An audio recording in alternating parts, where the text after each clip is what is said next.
तो हम लोग डिस्कस करेंगे एडाप्टेशन के बारे में। तो जैसा कि हम लोग जानते हैं कि पहले भी हम लोग डिस्कस कर चुके हैं कि जितने भी ऑर्गेनिजम्स हैं वो एक्सट्रीम एनवायरमेंटल कंडीशन के हिसाब से, डिफरेंट एनवायरमेंटल कंडीशन के हिसाब से अपने आप को अडाप्ट करते हैं, रिस्पॉन्ड करते हैं और उनमें बहुत सारे चेंजेज होते हैं। जैसे हम लोगों ने रेगुलेट पढ़ा, कन्फर्म पढ़ा, माइग्रेट पढ़ा, सस्पेंड पढ़ा। ये सब एक अगेंस्ट इन्वायरमेंट है या एनवायरमेंट के हिसाब से अपने आप को कैसे वो अडाप्ट करते हैं, यही सब चीज़ें हैं। तो एडाप्टेशन की अगर हम डेफिनेशन की बात करें तो इसमें क्या होगा, adaptation is an attribute of organisms, it may be morphological, physiological और behavioural that enables organism to survive and reproduce in it habit. तो कोई भी जो एडाप्टेशन है वो या कोई भी जो ऑर्गेनिजम्स है उनके अंदर मार्फोलॉजिकल, फिजियोलॉजिकल या बिहेवियरल जो भी चेंजेस होते हैं जो कि उस ऑर्गेनिजम्स को सर्वाइव करने के लिए और रिप्रोड्यूस करने के लिए कैपेबल बनाते हैं, एडाप्ट करते हैं, उसी को हम लोग एडाप्टेशन बोलते हैं। तो कहने का मतलब कि मार्फोलॉजिकल, फिजियोलॉजिकल और बिहेवियरल कोई भी चीज़ चेंज हो रही है, क्यों चेंज हो रही है, उस पर्टिकुलर इन्वायरमेंट के हिसाब से या उसमें एडजस्ट करने के लिए जो चेंजेज हो रहा है, जो कि उस ऑर्गेनिजम्स को एनेबल करता है सर्वाइव के लिए और रिप्रोडक्शन के लिए, तो उस वातावरण में, उस हैबिटेट में, तो उसी चीज़ को हम लोग बोलते हैं एडाप्टेशन। कहीं भी आप जैसे गए, किसी हिल एरिया में गए, वहाँ पे आप मान लीजिए आप कोस्टल एरिया के रहने वाले और हिल एरिया में जा रहे हैं, तो बहुत सारे आपके बॉडी के अंदर धीरे धीरे चेंजेज होंगे जो आपको उस लायक बनाएंगे। तो उसी तरह से बहुत सारे इंडिविजुअल्स हैं, उनके बारे में हम लोग यहाँ पे थोड़ा सा डिस्कस करते हैं। तो अगर बहुत लंबे समय तक ये एडेप्टेशन रहता है तो फिर वो जेनेटिकली फिक्स्ड हो जाता है। जैसे कि कोई ऑर्गेनिजम्स है कई जनरेशन तक अगर एक ही एरिया में रह रही है, जो कि वैसे उसका ओरिजिनल नहीं है, लेकिन फिर भी वो चेंज एनवायरनमेंट में रह रहा है, तो फिर वो जेनेटिकली धीरे धीरे फिक्स हो जाता है, फिर वो फिर चेंज नहीं होता है इतनी जल्दी से। तो इतनी जल्दी से चेंजिंग नहीं होती, लेकिन एक बार अगर चेंजिंग हो गई तो फिर वो बना रहता है, उस तरह से चलता रहता है। जैसा कि हम लोग इवोल्यूशन के तमाम चीज़ें देखते हैं कि वो जो एम्फीबियंस थे वो पहले वाटर एक्वेटिक उनका था हैबिटेट, बाद में धीरे धीरे वो लैंड पे आए, फिर वहीं से फिर हमारा आगे रेप्टाइल्स और बर्ड्स और मैमल्स का डेवलपमेंट हुआ। तो ये सब एडेप्टेशन जो हुए वो फिक्स्ड हुए, तो लॉन्ग इवोल्यूशनरी टाइम के हिसाब से वो जेनेटिकली फिक्स्ड होते चले गए।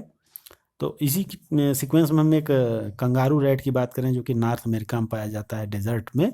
वो क्या करता है, उसके अंदर जो फिजियोलॉजिकल हम बात कर रहे थे, तो इस तरह की फिजियोलॉजी होती है कि वो बहुत कम वाटर की रिक्वायरमेंट होती है, और जो वाटर की उनकी रिक्वायरमेंट होती है वो पूरी कैसे होती है, इंटरनल फैट ऑक्सीडेशन से, जिसमें कि वाटर एक बाई प्रोडक्ट होता है। यानी वाटर वहाँ अवेलेबल नहीं है तो उनका जो फैट का ऑक्सीडेशन है उसी से उनका वाटर रिक्वायरमेंट पूरा हो जाता है, और वो यूरिन कंसनट्रेटेड फॉर्म में करेंगे या फिर यूरिक एसिड के फॉर्म में करेंगे। मतलब इस तरह का एक्सक्रीशन होगा, इस तरह की चीज़ें होंगी बॉडी के अंदर कि वाटर की रिक्वायरमेंट भी कम हो जाए और वाटर का एक्सक्रीशन भी कम हो जाए। और वाटर के लिए वो यूज करते हैं जो इंटरनल फैट है। आप कैमल्स के बारे में भी सुने होंगे कि उसमें भी यही चीज़ होती है, जो उनका इंटरनल फैट होता है उसके ऑक्सीडेशन से उनको वाटर मिलता रहता है, वाटर की रिक्वायरमेंट पूरी होती रहती है। तो इस तरह से फिजियोलॉजिकल चेंजेज है इसमें जो कि बचाती है उसको, या मार्फोलॉजिकल चेंजेज है जो कि उनको सर्वाइव करने के लिए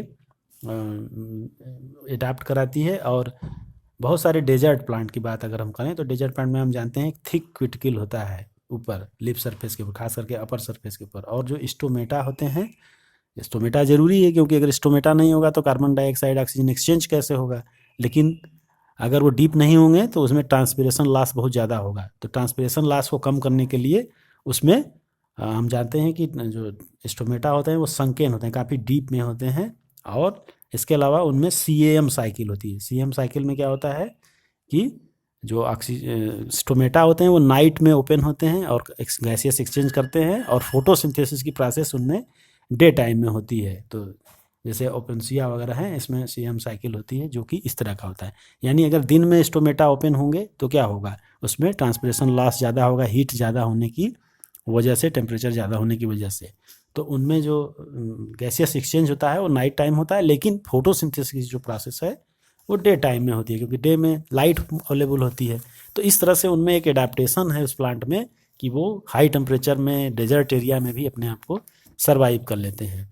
इसके अलावा कोल्डर क्लाइमेट की अगर हम बात करें, अभी तो हमने कंगारू रैट और CAM साइकिल, डेजर्ट एरिया या हाई टेम्परेचर जोन के बारे में डिस्कस किया। अब हम लोग अगर कोल्डर रीजन की बात करें तो कोल्डर रीजन के जो मैमल्स होते हैं उनमें जो ईयर्स होते हैं और लिम्स होते हैं वो शार्ट होते हैं। क्यों होता है ऐसा? Minimize heat loss. इसको हम लोग एलेंस रूल भी बोलते हैं। एलेंस रूल का मतलब है shorter ear and shorter limbs to minimize heat loss, that is Allen's rule. और बहुत सारे हम लोगों ने देखा कि जो पोलर सी होते हैं, पोलर सी एक्वेटिक मैमल्स होते हैं, सील्स वगैरह हैं, उनके अंदर एक थिक लेयर ऑफ फैट होती है, स्किन के नीचे थिक लेयर ऑफ फैट होती है। क्यों होती है? वो एक इंसुलेटर की तरह काम करती है और फैट की लेयर होने की वजह से वो उसको जो लॉस है, हीट लॉस है बॉडी से, उसको रिड्यूस कर देगा। तो इस तरह से एक कोटिंग सी हो जाती है, एक जैसे हम लोग गर्मी में जैकेट पहनते हैं उस तरह से वो उनके लिए एक इंसुलेटर का काम करता है। ठंडियों में हम लोग अपने आप को जैसे गर्म कपड़ों से बचाते हैं, तो हमारे बॉडी के हीट लॉस को एक्चुअली प्रिवेंट करता है। बाहर से उसमें कहीं से हीट नहीं आती, वो हमारी ही बॉडी को हीट को रोक के रखता है। जो भी हम लोग गर्म कपड़े ऊनी पहनते हैं या जैकेट्स पहनते हैं, तो उनके अंदर नेचुरली एक फैट लेयर होती है जो कि ठंडे से उनको बचाती है, कोल्ड से बचाती है। इसके अलावा हम जानते हैं कि बहुत सारे जो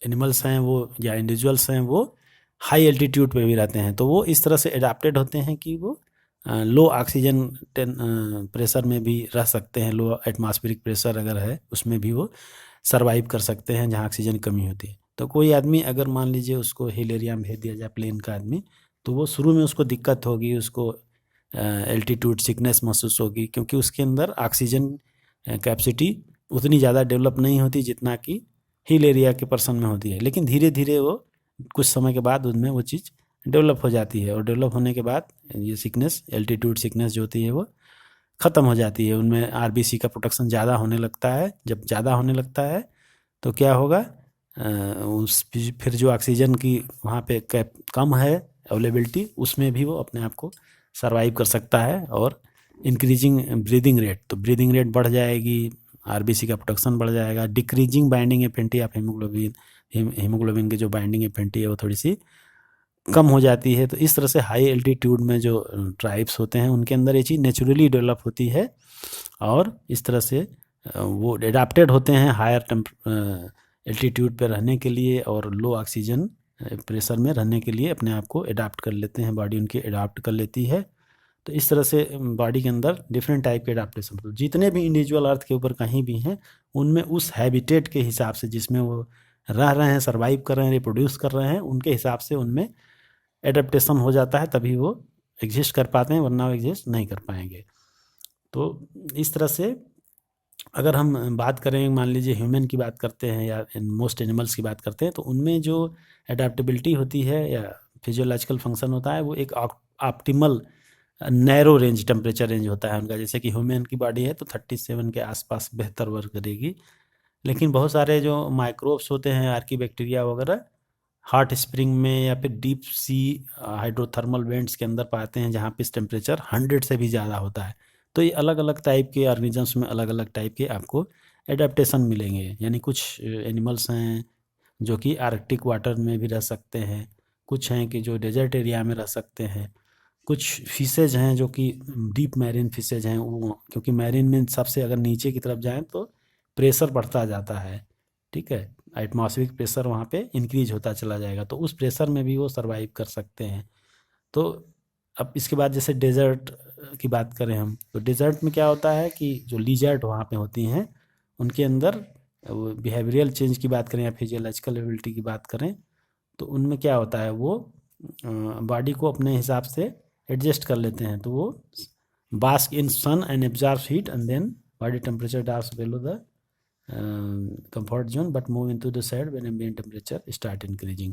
कहने का मतलब जैसे जो डेजर्ट लाइक लिजार्ट होती हैं वो क्या करती हैं कि जब टेम्परेचर डाउन होता है तो उनकी बॉडी का भी टेम्परेचर डाउन होता चला जाता है, लेकिन जैसे फिर वो दिन निकलता है, जब वहाँ पे सन रेज आती हैं तो वो धूप में आते हैं और अपने बॉडी को फिर से गर्म कर लेते हैं, हीट कर लेते हैं, और फिर वो हीट को एब्जॉर्ब करके नॉर्मल पोजीशन में आ जाते हैं। तो वो अपने आप को एडजस्ट करते रहते हैं बॉडी के टेम्परेचर के हिसाब से। कुछ होते हैं जो रात में, मतलब जब हाई टेम्परेचर होता है तो बिल के अंदर चले जाते हैं, फिर रात में वो बाहर आ जाते हैं। तो इस तरह से अलग अलग एनिमल्स में वो अलग अलग तरह के एडाप्टेशन होते हैं जो कि अपने आप को एनवायरनमेंट के हिसाब से एडजस्ट करते हैं, अडाप्ट करते हैं। तो इस तरह से जो बहुत सारे आप देखेंगे रेप्टाइल्स हैं वो एडवर्स कंडीशन में या दिन के टाइम में बिलो में रहते हैं, रात में वो फिर वो बाहर आकर के अपना जो भी प्रे वगैरह करते हैं। तो इस तरह से चेंजेज होते हैं उनमें एनवायरनमेंट के हिसाब से। तो ये आपका पूरा है एडेप्टेशन के बारे में।